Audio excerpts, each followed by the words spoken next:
Hey there, and thanks for joining. If you clicked on this video, then you're interested in buying land, and we're here to help.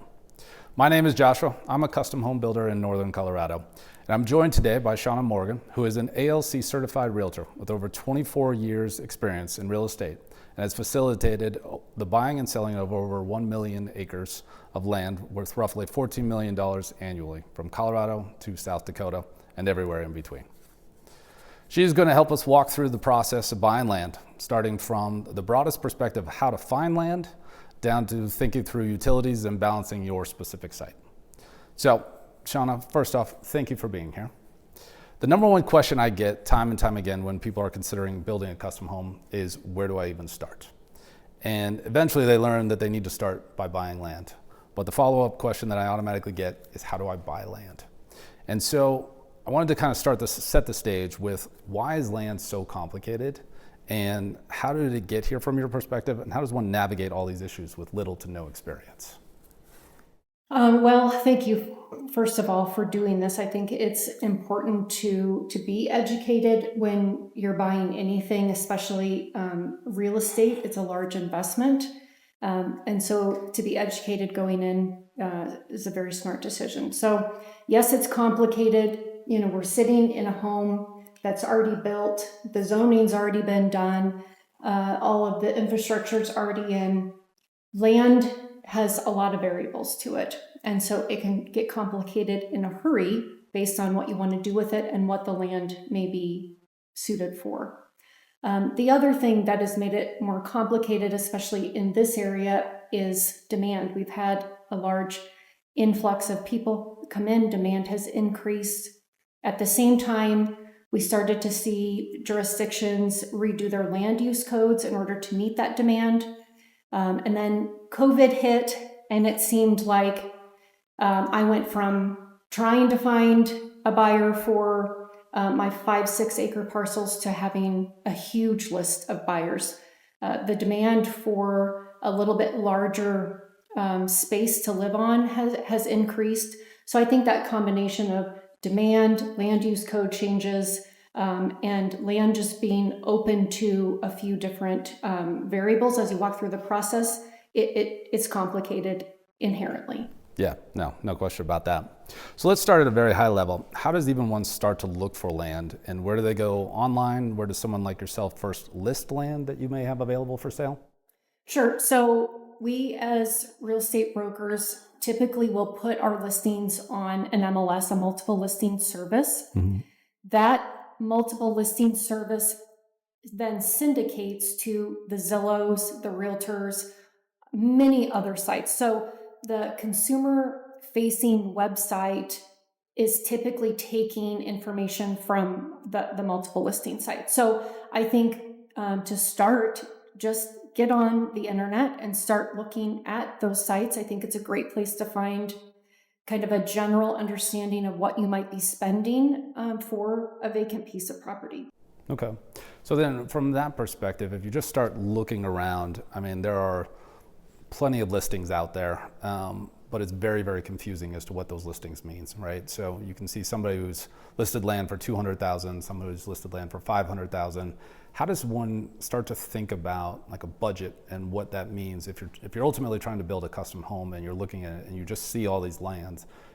How does somebody start to put together a picture of what it means from buying this land versus that land, and where to go from there? Yeah, I think you need to understand. So what's your desire? Do you want to be in a community near schools, parks? Do you want wide open spaces? Do you want to have chickens and livestock? That's very different parcels of land. Mm-hmm. I think getting a builder involved early and understanding the cost to build will help so that you understand what your budget is for the piece of land. You mentioned, looking at a $200,000 piece of land and maybe $500,000 or more. The typical algorithms on the internet will value, you get the Zillow's estimate based on the neighborhood sales, the square feet. You can't do that with land. There's no algorithm for, has the water tap been paid? Do minerals come along with that piece of land? And so making sure that you connect with a professional early on in the process I know I'm biased, so would recommend that, you hire somebody like an ALC to be on your side to help advise you. Get your builder involved early on so that you can understand some of those costs to build and then be able to frame your budget. So let's talk about, you mentioned getting a realtor on board. What are 3 to 5 ways to find like a really good realtor specializing in land specifically? Because I think that's the hard part. You can find realtors all over the place who are very good at finding houses, and houses are definitely one thing, but to your point, the algorithms and everything else, even on Zillow, can't figure it out. So how do you find the right person to help represent you to find land specifically? Yeah, you're right. Most brokers are residential brokers. That's a skill set that's very different from land. So some ways to pick the right realtor, I would say, talk to the builder. Do they have partners that they've worked with that they know understand this process? Again, I'm biased, so I would say look for an ALC. That stands for Accredited Land Consultant. ALCs have gone through, you have to have a set number of years experience, you have to have additional education in land specific classes, and you have to have a proven track record of only land sales. So getting an ALC, you know that there's a baseline of experience. I would also recommend, just looking at the listings that you're seeing. Who's the listing agent on the listing? Maybe not the broker that shows up as the one to call, but who's the listing agent? They obviously have done something to get that listing. Give them a call. When you find a few brokers, call them. Not all of us work well with each other, and so ask them some questions. What's their experience in land? What do they know about the jurisdiction that piece of land is in? What do they know about maybe the water rights that are going to be complicated on this? And just have that conversation. I think doing those things would land you to the right person. And I think that's super key, because I think as you go through this process, having the right realtor who actually understands it and is educated in land is such a key factor of that. So now you've found a realtor. What's next? Do you start by figuring out the budget first, or locations you want to be in first? Again, going back to what's your goal? Do you want to be in town? Do you want to be out of town? Do you want some acreage? You have to then identify what is your budget. So talk to the builder. What's the cost to build? What's your budget for the land going to be? So I think it's a combination of both. Getting an experienced broker involved in that process early on can really be beneficial. Now, I think you've touched on it a couple of times, but can you briefly describe, from a customer who's trying to identify land and trying to understand from this perspective, you've talked about sort of if you want to be out and having lots of acreage with farm stock or anything else along those lines versus in the city. I think there's 3 major categories of land. One is the established subdivision. One is partial developments, which is sort of a combination of established subdevelopment, and then raw undeveloped land. Can you kind of talk through what each of those 3 categories and real just top line, so somebody can understand what they're looking at and sort of thinking about the process in that perspective? Sure. So a subdivision already has streets and roads. Typically, you can see what the homes in that neighborhood are going to look like. You've got kind of the in-between where maybe it's a more rural development that may not have all of the rules and restrictions that the full-blown subdivision does. And then you've got, it's just what you said, it's raw, it's vacant land. Maybe it was a farm last year, the owners carved it up and now ready to sell for a home. Those are 3 distinct pieces of land that are going to have their own unique challenges along with them. Yeah, no, I think it's a good set to kind of set that framework so people can, as they're watching through this video and everything, can understand that there are kind of those 3 different levels of land, and the complexity changes on each one of those, right. And sort of your investment risk associated with each one of those. So, all right. How does someone know if they can build their dream house? If you've started to figure this out and you've figured out the land that you want to go and you started to narrow it down and you found, say, just one parcel that you're pretty interested in, how does somebody know they can build their dream house there, and how do they know what rules they have to play by to get this built? So the piece of land you're talking about there would be an undeveloped piece of land. If you're looking in a subdivision, you're going to know pretty quickly what you can and can't build there. So a vacant piece of land will have a certain set of rules surrounding it based on the jurisdiction that it's in. So is it in the county? Has it been annexed into a city or a town? What is the zoning? There's some basic rules. Obviously, you can't build a residential property in a commercial zoned area. So you need to understand the basic rules and who's making those rules. Okay. So if you're going on the raw land perspective, and how do you figure out what jurisdiction you're in from a county, a city, or a town perspective? Yeah. So when you look at a piece of property, go online, the counties typically have really good data available to you online. You can pull something called the tax rolls and you can see who's assessing a mill levy on that property.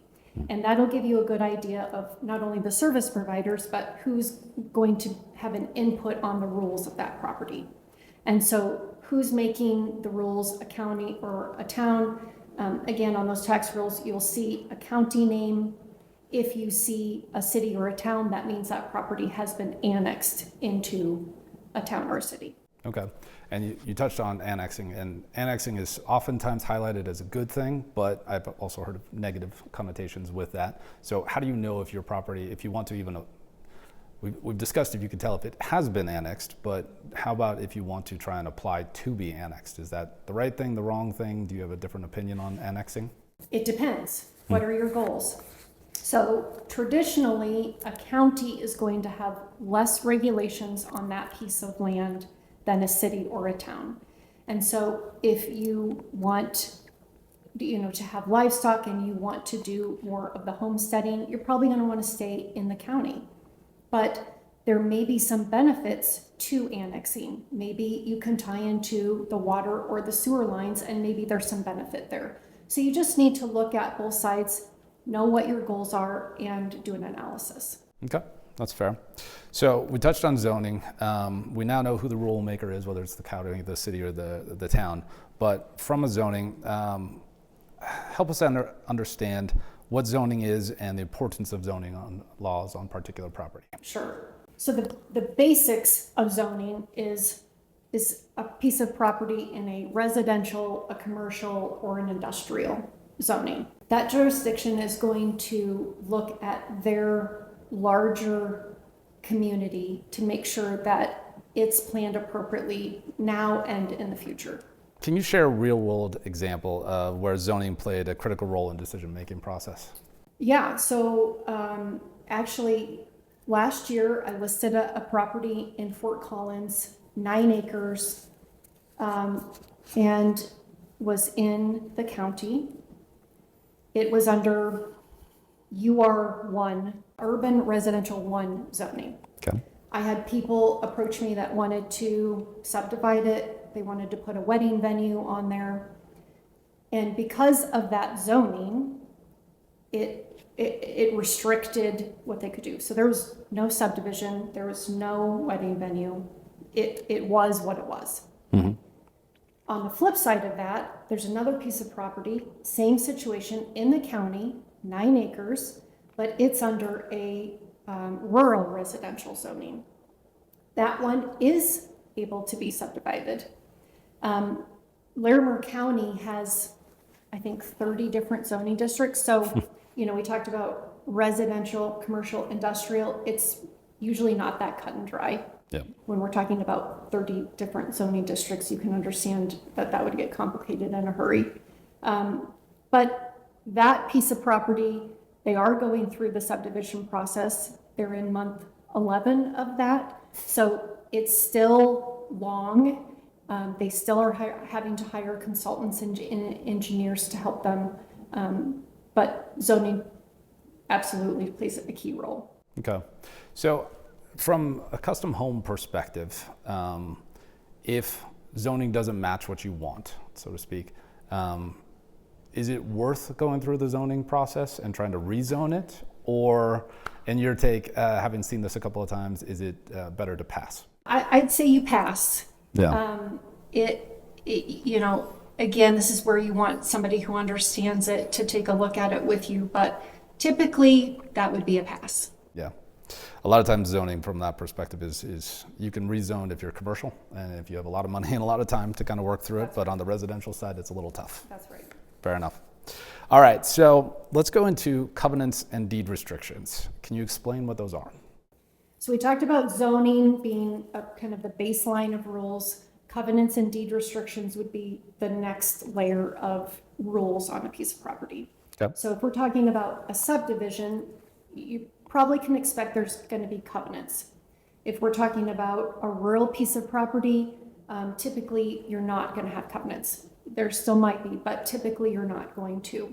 Deed restrictions are really can be on any piece of property. And this is why you need to pay attention to the details of the transaction. I've got one right now that we came across a really interesting deed restriction from the 1800s. It's a ag zone piece of property in the county. And I think it comes from the Prohibition days, but basically there's a deed restriction that said you can't have any type of business where you're producing alcohol on the property. So it can be anything. Yeah, something to watch out for. So how can a buyer find out if there are covenants or deed restrictions on their land? So typically in the MLS, we can put documents like CC&Rs, covenants, conditions, and restrictions to help people understand on the front end, are there covenants here, are there rules here that I don't want to abide by? Maybe you have an RV that you want to park, the covenants don't allow that. But typically you're going to find these when you pull a title commitment. And at this point in the process, you should have done an initial due diligence on the property. You think it's going to work, you go under contract, and now you start to get the details. You get a title commitment, and that's where you're going to see all of the covenants, the deed restrictions, and some other things that are recorded on the property. And so who can pull a title commitment? I mean, that's a pretty specialized field from that perspective. Are you hiring a title company? Can a realtor do that? Who can actually access that information? Well, some of us will pull initial, what we call an owner's and encumbrance report, an O&E, to find out who owns the property, what encumbrances are on the property. I like to do that on vacant land before I list it because we find a lot of interesting things on vacant land, especially related to maybe oil and gas issues, lis pendens that may be on the property. But at this point in time, yes, so you're under contract, you have a title company, they have a title plant that does the research, and they're gonna pull all of that information. A citizen, a consumer, you can pull that. It tends to be a little bit costly. Attorneys can do that as well, but it's a normal part of the transaction when you're under contract to buy a piece of property. Okay, fair enough. So what are some common restrictions that can limit a buyer's ability to build? I think the most common that we see, especially in subdivisions, would be builder restrictions. And so a lot of builders will partner with developers, and they obviously want to have the business in that subdivision, and so they can put a builder restriction. You can only use ABC builder to build the property. Yep. Other common restrictions, like I mentioned, parking of boats and RVs, fencing types, heights. The other one that gets people can be the landscaping. So maybe the certain type of landscaping that you have to put in, or the timing of that has caught some people. Yeah, that's fair.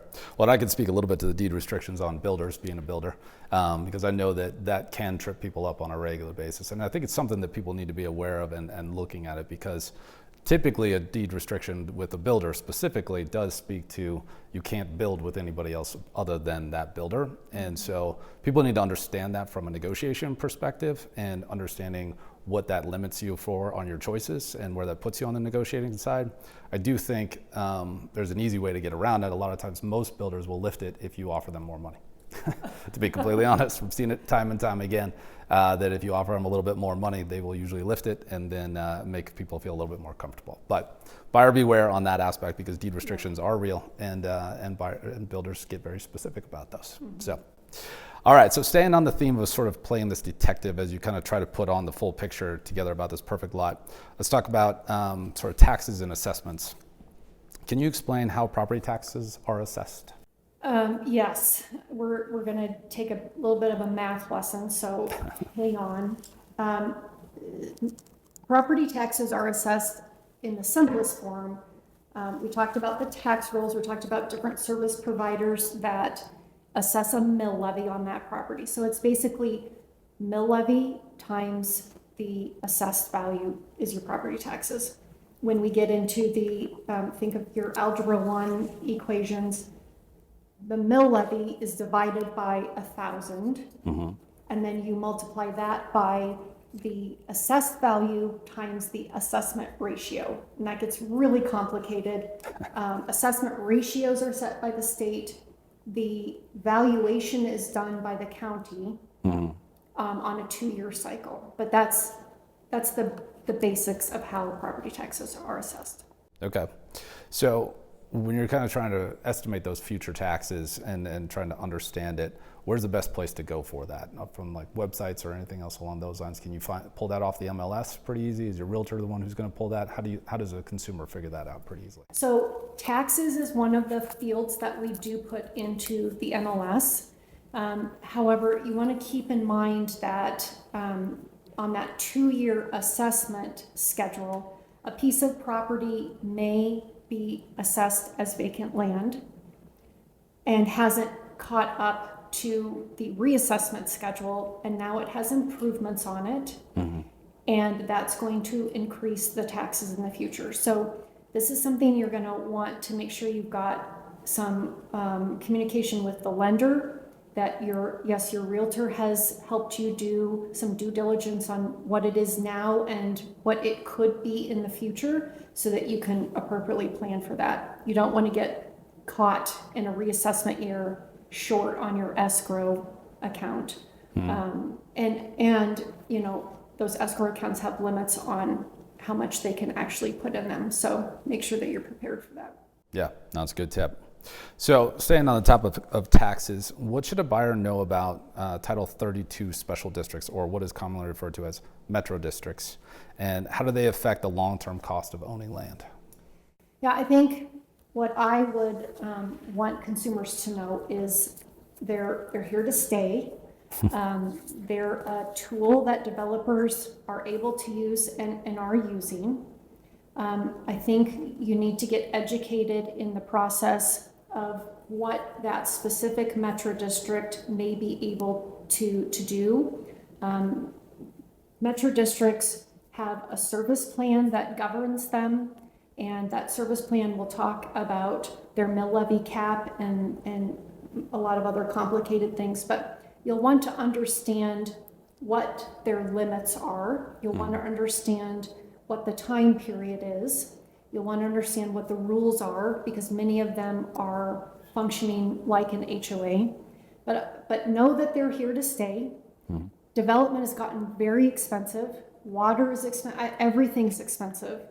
And just like we take every tax break that we can when we file our taxes, the developers are using every tool that's available to them, and metro districts are simply a tool. One of the benefits of a metro district is it takes that cost and it carries it out over 30 or 40 years instead of being all at the front end. So maybe that first person in isn't bearing the brunt of all those development costs. It's everyone who's going to own that home for the next 30 to 40 years that's sharing in that. It's important to know. Okay. So I think you mentioned HOAs, and I think it's a good transition from metro districts to talk about HOAs and sort of special assessments as kind of a bundled group. So if the land is subject to covenants, what's the potential involvement of an HOA, and what does that typically mean on a regular basis to the average consumer? Well, as you just noted, if it's in a subdivision, you can expect there's going to be covenants. The HOA typically manages the enforcement of those covenants. And keeping in mind, we just talked about metro districts. So the metro district may be the enforcer of the covenants. There may be a separate HOA.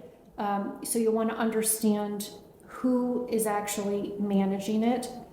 One of the reasons that we see a lot of metro districts now essentially operating the HOA is because they can be tax deductible. A traditional HOA fee is not tax deductible, but the metro district, because it's collected via the mill levy, is potentially tax deductible. I'm not an accountant, so I don't know, your unique situation, but Yeah. the potential is there. You'll want to understand if the metro district or HOA is assessing maybe an operations and maintenance fee. Maybe there's a pool, so there's a separate fee for that. Is there a parks fee?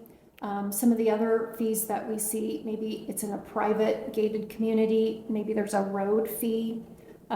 Maybe they have a non-pot system. That's non-potable water, meaning they're using untreated water for the exterior irrigation, which can be a huge cost savings on the front end. So that may be an additional fee. So let's change subjects a bit and talk about a major issue in the number of areas, and especially in Colorado, which is water and water rights. Just talked about non-potable water, so I think it makes sense. So when you're evaluating land, what are the key factors in determining if there's access to domestic water services? Yeah, so I would go back to, well, first of all, if you're in a subdivision, it's probably going to be pretty clear who the water service provider is. If you're looking at a piece of undeveloped land, then I would go back again to that tax rolls. So who are the service providers? Is there a water district listed on those tax rolls? And that would cue you into who's going to be the water service provider. So again, going back to the raw land versus the development and talking about wells, how can a buyer determine / verify if the property is eligible for a well and what types of wells might be available? Because I think people don't really understand this concept of wells. Sure. So the first thing to know is that in Colorado, there's a Division of Water Resources, and they're the managers of wells in Colorado. They have a great website. If you have questions, visit the Division of Water Resources and you can read all about it. The state does not want you to drill a well if you have access to a domestic service provider. So if you don't have access to a domestic service provider and you have at least 35 acres of land, then you may be eligible for what's called a domestic well. The domestic well allows you to have up to 3 homes, an acre of garden, and livestock. Now keep in mind, there's other restrictions on these, like we talked about with zoning. So 3 houses doesn't mean you can have 3 houses. The well would just be eligible for 3 houses. Yep. If you have less than 35 acres, you're eligible for what's called a household use only well. And it's literally that, household use only. There's no garden, there's no livestock. It's just inside use only. So what are the typical fees associated with water access? Well, they vary greatly. And as you mentioned, in Colorado, water, we both know, is very expensive. And so you're going to want to understand those costs before you get into this piece of land. Again, in a subdivision, those costs are going to be pretty well known. If we're talking about an undeveloped piece of property, you're going to want to visit the water district, the water service provider for that piece of property. Most of them have good websites where you can access the information. But for example, one of the water service providers in our area right now, this is November of 2024, and those can change all the time. So as of recently, it was about $100,000 for a tap, and that includes the cash in lieu fee, and this is on a piece of property that's 1/3 of an acre or greater. Okay. So $73,500 for the cash in lieu fee. There's $23,000 in other meter fees, public improvement fees, distance fees. So you're about at $100,000. Which is quite a bit. There's no question about it. So can you explain the differences? You just mentioned cash in lieu. Can you explain the differences between raw water, cash in lieu payments, and meter fees?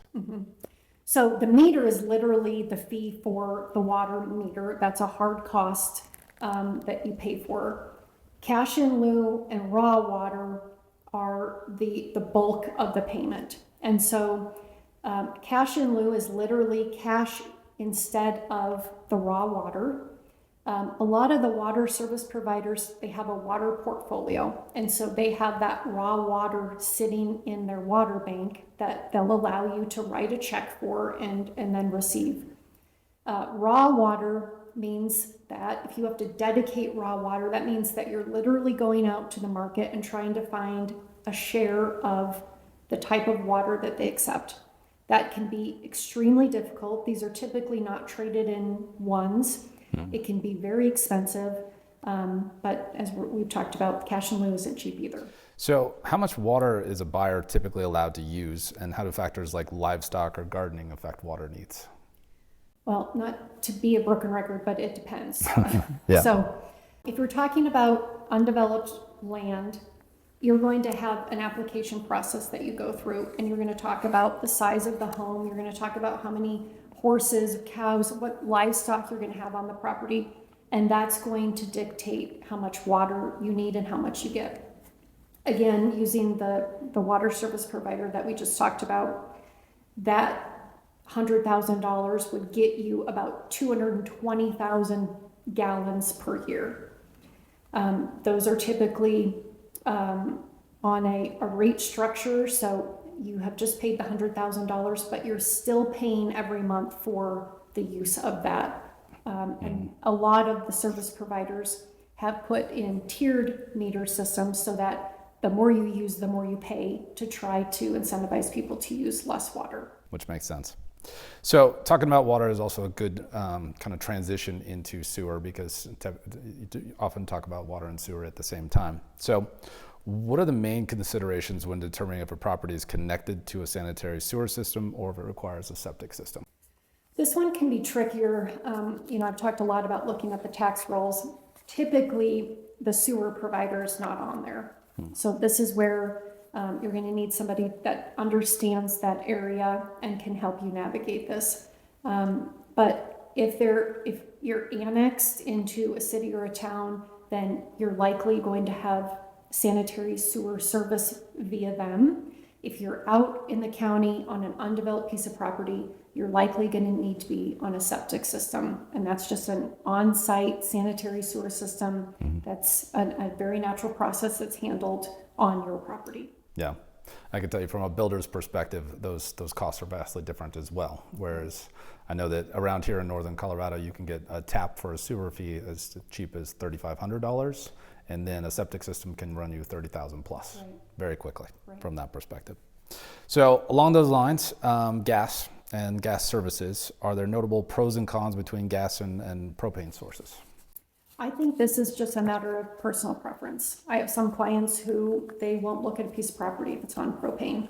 But you've got other properties, that's the only option. We had a piece of property here in northern Colorado, and we were on propane. We wanted to tie into gas, contacted the gas provider, and the nearest line was a mile away. That was not cost effective for us to bring gas in. Yep. So it just depends. The other thing to keep in mind is that the propane and gas appliances are not interchangeable. And so maybe you buy a piece of property, it's on propane, you're eligible to tap into gas. You would have to change out some of those components within some appliances. So just to keep that in mind as well. Yeah, very good idea. So what should a buyer consider regarding access to the property for electricity, and especially concerning permits and spacing rules along those lines? Sure. So electricity, there's in this area, there's only 2 service providers. Again, those are not on the tax rolls. So you're getting online and looking at maybe Googling who are my service providers to find out who the electric provider is, or going to those websites and looking at their service maps. Hopefully that information has been put into the MLS for you and it's correct, so you don't have to figure that out. But if you're doing a new build on an undeveloped piece of property, there can be a lot of lead time for electricity to be brought in, as I'm sure you know. Yep. So that's where you'll definitely want to make sure that you're talking to your builder and getting those pieces done early in the process. Yeah, without a doubt. And I think it's also interesting from an electrical perspective, understanding that, if you're in the subdivision land, it's super easy. You're really just drawing power from the lot line to the house. But then once you start to get into that raw land, you may have to draw power from some major area somewhere far, far away, just to the pedestal of the lot and then to the house. That's right. And so costs can jump up quite frequently there. I think one of the things it seems like as we kind of talk through all these utilities is that as you think through pricing of the land itself, there's a lot that goes into it. A subdivided land may cost you the $500,000, but as we've kind of talked about, just getting the cheaper land, quote unquote, out in the raw land, out in the urban area or urban areas, may end up costing you more from a utility perspective. That's right. And that's where we went back to the beginning of not all land is created equal. And so, yes, understanding what is there, what am I getting for my $200,000 or $300,000 or $500,000, and what might I have to do to it in order to put a home on it? Yeah, no, I think that's a common misconception that people think about it. They think about land from a perspective of buying a house. And so if you have one house that's cheaper than the other, and you can compare the bedrooms and bathrooms and that sort of stuff, but if apples are apples on that consideration, but land is wildly different from that perspective. And I think there's a lot more risk that people don't understand from the raw land, and understanding that though it's cheaper, there's a lot more costs that can actually go into that versus the subdivided land that can actually get you there. But it also goes down to lifestyle, and the subdivided land is usually smaller lots and much closer together, and raw land, like you said, 35 acres on a regular basis. So just depends on what people are looking for. So now you've determined all your utilities. You have a good understanding of what it'll take to make everything work. Kind of talk about access and easements and mineral rights. So what should a buyer consider regarding access to the property, especially concerning permits and spacing rules? I think this is one that I see a lot of people get scared about and actually turn away from that vacant piece of land. So you find a piece of property on Zillow, you drive out, you look at it, and it's really rural. There's maybe it's a dirt road, maybe there's you can't see any access to it, maybe there's a little farm access. So don't let that scare you that there's not necessarily a driveway. You talked about spacing requirements. So yes, they don't want the access points to be too close together for safety reasons. And so looking at the spacing between the nearest intersection, if you're out looking at a piece of raw ground and you see the neighbor across the county road has access, they're going to want to line those driveways up. So that's probably where your access is going to be. Okay. The counties, some of them have this information online where you can find out if there is an access permit. That will be something you'll need to obtain. Sometimes the plat maps will have that access permit on it. And it's another piece to this puzzle. Yeah, as you're trying to figure it out. So along those lines, easements, how can buyers ensure they have a clear understanding of easements related to utilities, oil and gas pipelines, ditches, all that sort of stuff? Yeah, this gets really complicated. So again, going back to the title commitment, so you pull that title commitment, that should show you all of the recorded easements on the property. If you mentioned oil and gas, sometimes there are things called SUAs or surface use agreements on properties, and those are related to the use of the surface for maybe an oil and gas pad site. That should be on the title commitment. If you're getting into this level on your piece of land and the title commitment, I'd strongly recommend you have an attorney take a look at it, because these can get complicated in a hurry. Yeah. But all of that information should be available to you on that title commitment. You mentioned ditches on there. Now, ditches in Colorado have something called a prescriptive right. So you are not going to find an easement for a ditch company on your property. But if you're out, you're looking at that vacant piece of land, you can see that there's a ditch that runs along the boundaries or maybe through it. one, don't assume that you have any right to that water, because you probably don't unless it's expressly stated as a water right. And two, that ditch company has a prescriptive easement to enter the property to maintain that ditch. And that's, again, not something that you're going to find in title that's granted by the state. That's an important thing, especially if you're not going to even see it. So what's the role of surface use agreements, and why is OEC, or owner's extended coverage insurance, important when dealing with land purchases? Yeah, so surface use agreements, if somebody has, and in Weld County, we see this a lot, maybe somebody has granted a surface use agreement to an oil and gas operator. They have come in and built facilities on that piece of property, and they're extracting minerals from it. So the SUA, or the surface use agreement, is what governs their right to that. You mentioned OEC. OEC is owner's extended coverage. It's an additional layer of title insurance that I would recommend to all buyers, even if a seller doesn't want to pay for it. It's relatively cheap to the coverage that you get, but basically on a title commitment, the title company is not going to cover everything. There are standard exemptions. OEC comes in and adds another layer where they will remove some of the exemptions. Now, they're typically going to want to do more research via a survey, and so it's going to cost a little bit more to have that survey done, maybe take a little bit more time to do the research, but well worth it. So I just had a property that gentleman had a farm, subdivided it into 35-acre parcels, worked with the power company to put a utility easement all the way through the property so that each lot had access. He understood that there was an easement recorded by the power company to allow for that. We closed on a lot and learned that easement was never recorded. And that put in jeopardy all the other lots being able to be sold. Now, the buyer did not get owner's extended coverage in that transaction. Had they asked for OEC, there likely would have been that additional layer of research done, and we would have uncovered that before closing. So you talk about OEC and then the surveys needed to get there. Can you talk through surveys like ILC, land plats, and Alta surveys?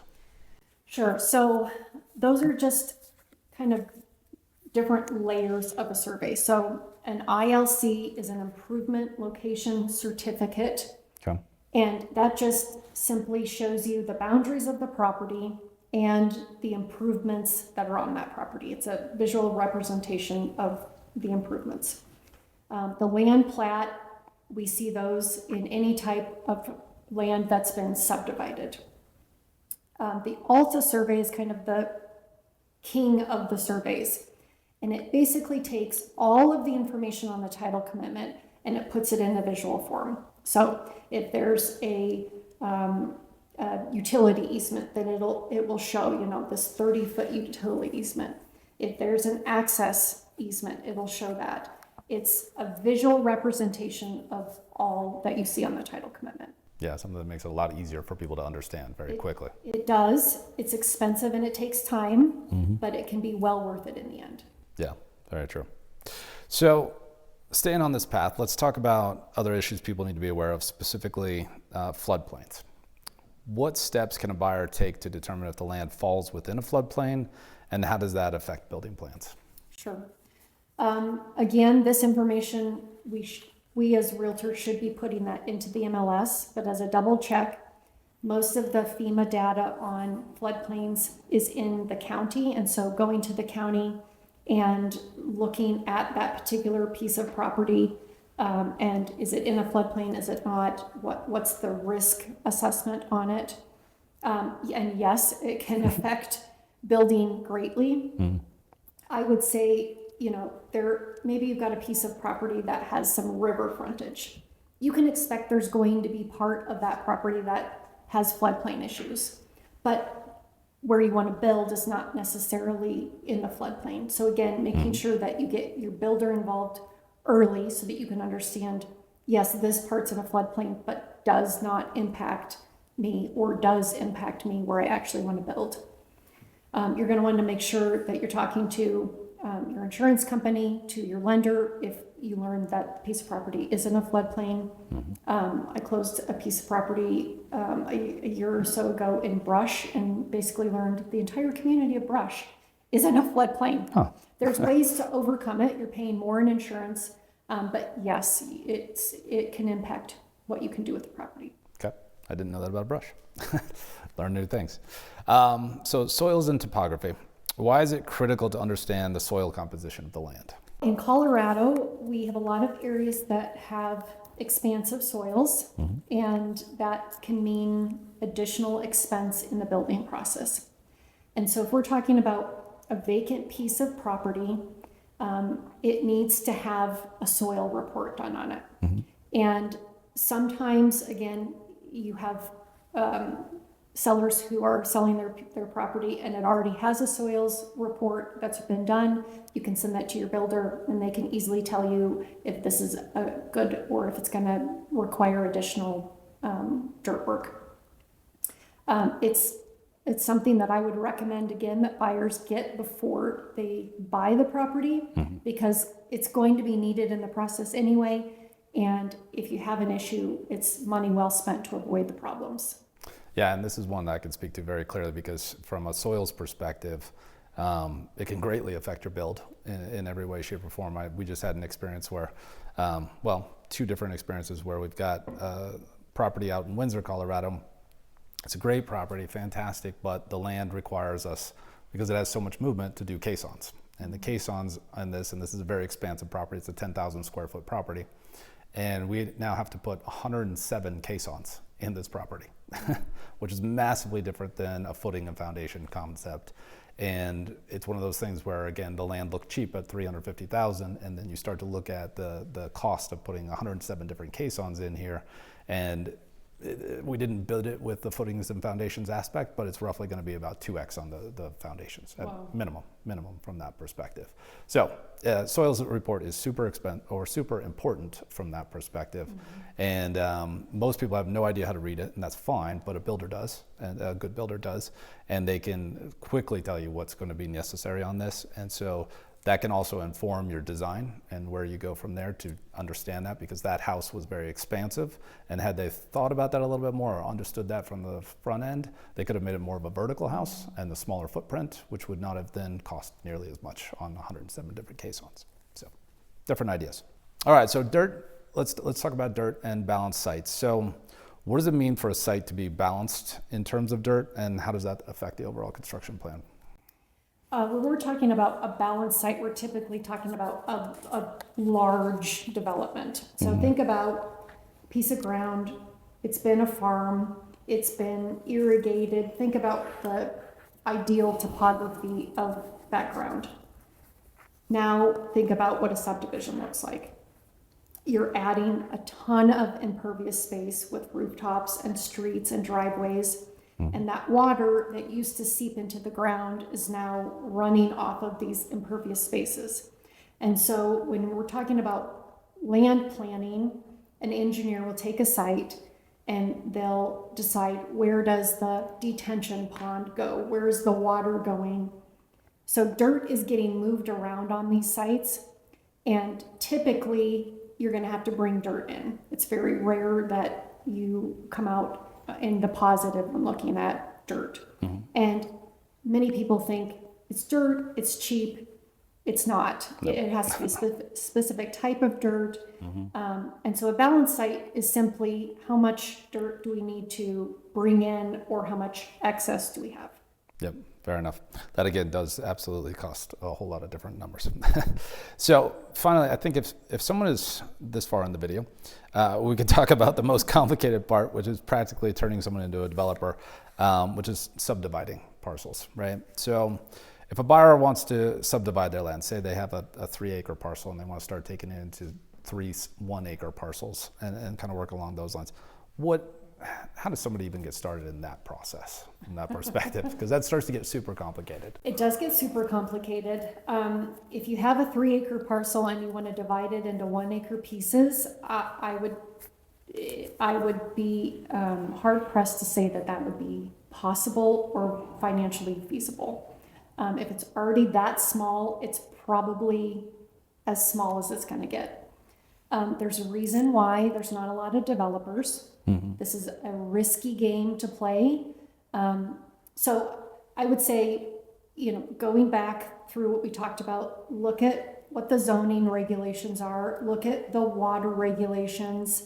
But you're not a developer, and there's a lot of risk there. Yep.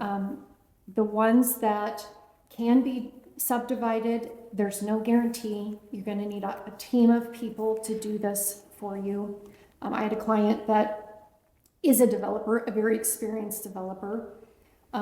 He purchased a piece of property, and very large piece of property, a lot of water, very expensive, turned around and sold it. And 2 weeks later, the water district in that area issued a moratorium. And so all of this money, and we're talking multi-million dollars, is now holed up until the water district can figure out their issues. So the development game is not for most of us. Yeah. I would just say let the developers do their thing and not try it. Yeah, so it's important to know that even if you've got this 3-acre property, it's much harder to take it down to 1 acres or smaller from that perspective. Yes. Just kind of let it be Yes. for the average person to That's kind of right. work through there. Fair enough. So I think, to kind of summarize everything, it sounds like there's really 3 layers or 3 levels of land that people need to kind of look at: the fully developed land, sort of the partially developed land, and then the fully raw land. And is it safe to say that, the quote unquote easiest one is the developed land, where you basically just come in and quote unquote plug and play from those taps? And the raw land is obviously the hardest and the most risky from that perspective. And it sounds like there's everything in between, but if you could break it down into those 3 aspects, it sounds like that's pretty much the way to go. That just because, something to think about is that just because the developed land is more expensive than the raw land, there are all these hidden costs associated with raw land that you may not see and may not understand, but a consumer needs to be aware of that. Just because it's cheaper does not mean it will end up cheaper once they get into the build. That's right. Just because, so if the piece of property is more expensive, there's probably a reason why, because there's more costs that have gone into that piece of property. Yep, fair enough. Well, Shana, that's all the questions I have for today, but thank you so much for being here. I think it's been extremely informative for myself. Hopefully people who are viewing this get the same level of education out of it, and thank you so much. Thank you, and thanks for watching.